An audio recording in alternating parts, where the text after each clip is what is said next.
Sadhguru, la prochaine question est de Jordan. Namaskaram Sadhguru. Les centres d'appel pour fumeurs reçoivent plus d'appels de fumeurs de tabac qui essayent d'arrêter. Malgré les meilleures intentions du monde, il est physiquement très difficile d'arrêter à cause de l'addiction à la nicotine. Sadhguru, que conseillez-vous aux gens qui ont ces difficultés?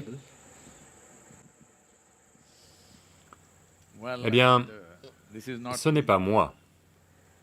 Les experts médicaux disent que le virus, si vous l'attrapez, les fumeurs sont les premiers à mourir. Cela devrait vous soigner.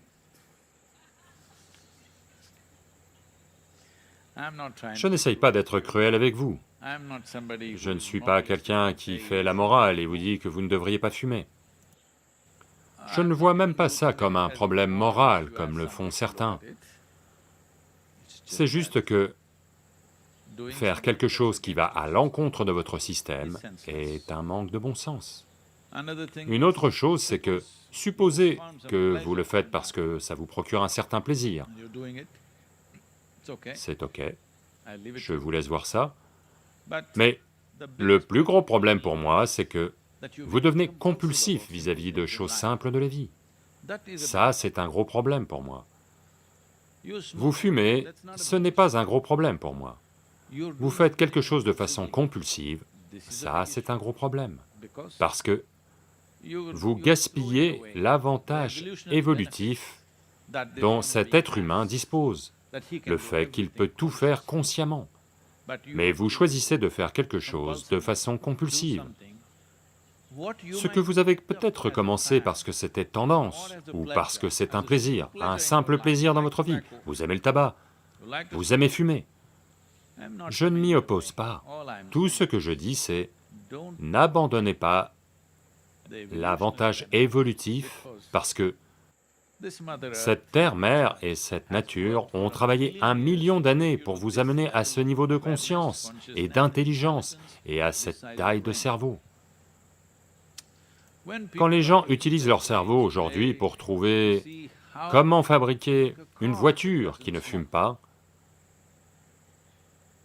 vous fumez encore? Qu'est-ce que c'est que ça? De temps en temps, vous vouliez fumer parce que ça vous fait plaisir. Je ne vais pas m'occuper de ça. Je ne vais pas entrer dans votre vie personnelle à ce point. Eh bien, ça n'a pas de sens, mais tout n'a pas besoin de faire sens. C'est ok. Mais vous êtes compulsif. Ça, non, non. Parce que ces millions d'années d'évolution sont simplement gâchées avec vous. Ils partent en fumée. Littéralement. Maintenant, est-ce qu'il faut que j'arrête? Est-ce qu'il faut que j'arrête? Qu'y a-t-il à arrêter? Voyez, si de la fumée vous sortez des oreilles, vous devriez aller vous faire soigner. Quelque chose brûle à l'intérieur. Mais vous l'aspirez et vous la soufflez.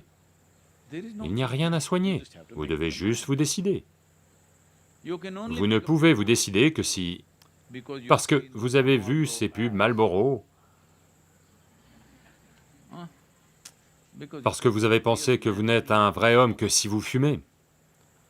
Non, non, non, je n'ai pas de préjugés, les femmes aussi peuvent fumer, bien sûr. Oh, qu'est-ce qui vous fait penser qu'il n'y a que les hommes qui peuvent fumer? Non, non, non, vous pouvez aussi être stupide. Être stupide n'est pas seulement le privilège de l'homme, tout le monde a le droit. La seule chose, c'est que la stupidité prend de nombreuses formes et blesse différentes vies. Mais la forme la plus basique de stupidité, c'est que vous choisissiez de blesser cette vie, alors que ça implique une douleur physique et bien d'autres choses. Malgré ça, vous choisissez de blesser celui-ci. Cela n'a pas lieu par choix. Vous avez peut-être commencé par choix, mais après un certain temps, c'est juste une grande compulsion. Vous, je veux arrêter, ne faites pas ça. Si vous arrêtez de force, vous allez vous mettre à faire d'autres choses insensées. C'est arrivé une fois. Shankaran Pillai, un jour, était sur le point de quitter le bureau. Et sa collègue de bureau, une jeune femme, lui demande « Est-ce que vous pouvez me déposer chez moi aujourd'hui ?» Il dit oui, comme un gentleman. Il part avec elle, lui ouvre la porte, tout. Ils sont en route. Quand un tronçon désert arrive, il s'arrête. Et tout d'un coup, il devient comme une pieuvre. C'est-à-dire qu'il a 8 membres. Il se jette sur elle. Elle le repousse et lui dit, « Espèce d'idiot, je suis monté dans votre voiture en pensant que vous étiez un type bien. Qu'est-ce qui vous prend ?» Il dit, « Pardon, pardon, j'ai arrêté de fumer. » Donc, ne faites pas ces choses de force. Si vous comprenez, si vous commencez à comprendre que l'on est en train de comprendre qu'un bus qui fume trop, ce n'est pas bon, une voiture qui fume trop, ce n'est pas bon, mais dans l'évolution d'une automobile, elles en sont encore au point où elles doivent encore fumer. Elles ne sont pas toutes devenues électriques. Dans l'évolution d'une automobile, la fumée passe encore. On travaille à en fabriquer une qui ne fume pas, mais la fumée passe encore parce que l'évolution de l'automobile n'en est pas encore arrivée au point où elle ne fume plus du tout. Mais dans son évolution, celui-ci ne fume quasiment plus depuis bien longtemps. Il rejette du dioxyde de carbone, c'est sa nature. Mais maintenant, vous voulez inspirer du monoxyde de carbone, ou peu importe ce que c'est. Eh bien, vous avez juste à voir que c'est stupide. Une fois que vous voyez qu'une chose est stupide, vous n'avez pas à l'arrêter, elle va disparaître. Pour le moment, vous vous sentez un peu... Vous pensez que c'est super intelligent de faire ça. En particulier quand vous aviez 14, 15 ans, quand vous fumiez, vous vous disiez que vous faisiez vraiment quelque chose de super.